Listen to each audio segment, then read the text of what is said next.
Welcome back, guys. Today we're moving forward. We're going to do the E11 Frente. So we're going to check out how that acrobatic movement works. We're going to work a lot on motor control, but we're also going to work as usual on our mobility and stability stuff to help us be comfortable with it.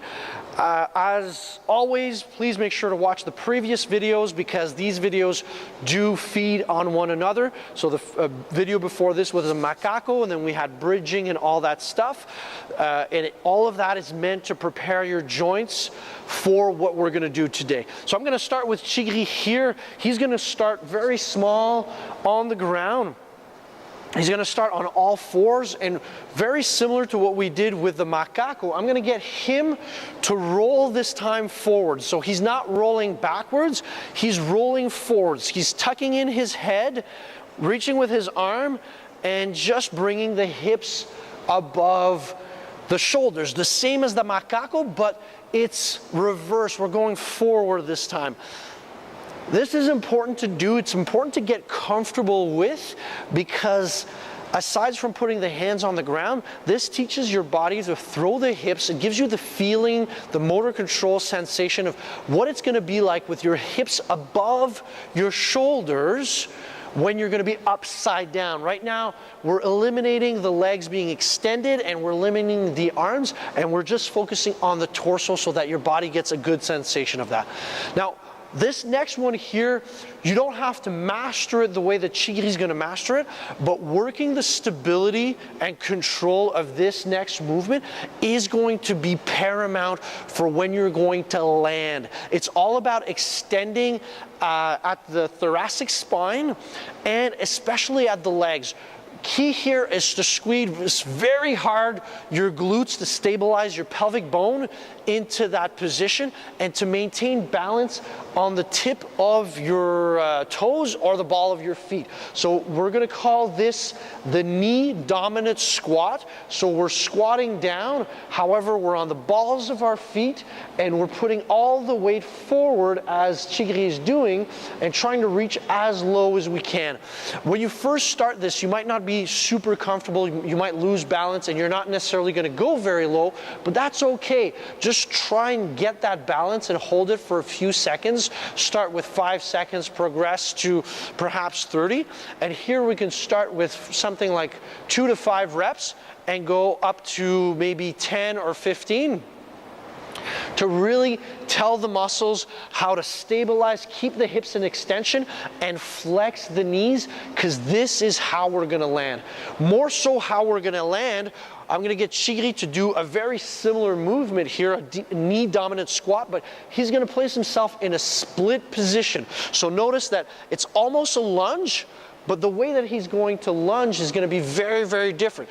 The front leg is going to be extended, so no bend at the knee, but all the bend at the back knee here, and he's going to try to reach with his back arm, his heel or his calf, whatever he's comfortable. He can hold there, same principle, 5 to 20 seconds, or do a few reps, 5 to 15 each leg.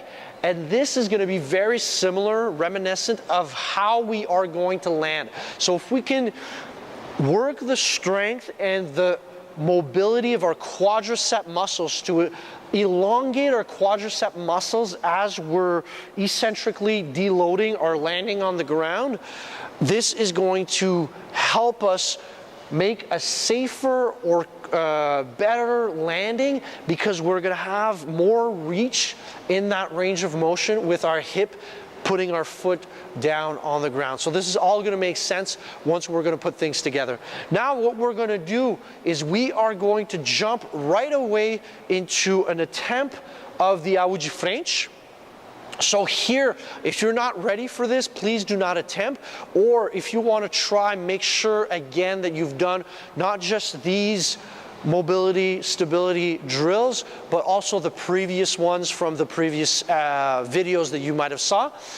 Because now we're going to attempt the full thing. You can use a mat to land as well. Chigri is going to attempt it. He's going to show what a lot of beginners do when they're attempting it, and he's going to land into the deep squat. The deep squat, again, is going to be our safety net. So not being able to do a deep squat is really going to hinder you right now. This is where we can have a lot of ankle sprains, a lot of back injuries as well, because the hips are not doing what the hips are supposed to, and the stress is all going on the back.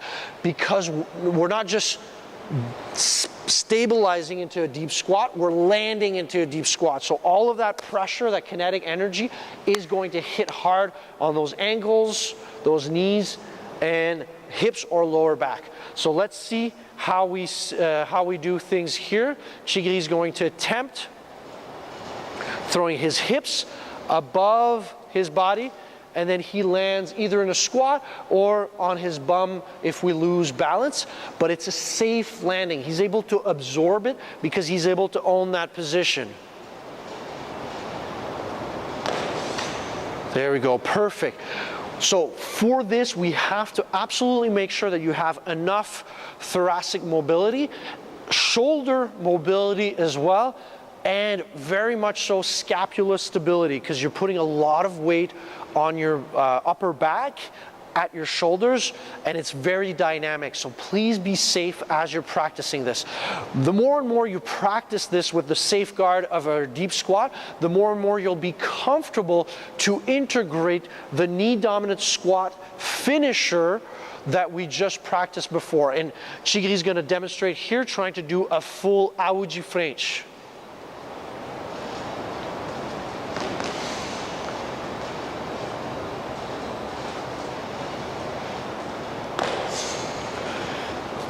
And that's how we practice the move. Notice pushing strong with his arms, extended elbow, nice thoracic spine mobility that we develop through bridging, and landing using that knee dominant squat drill that we practiced before. And this will lead to a great progression to practice the Aoji French. Not an easy movement, but if we break it down, it's not too overwhelming. So thanks again, guys, for watching. We'll see you on the next progression.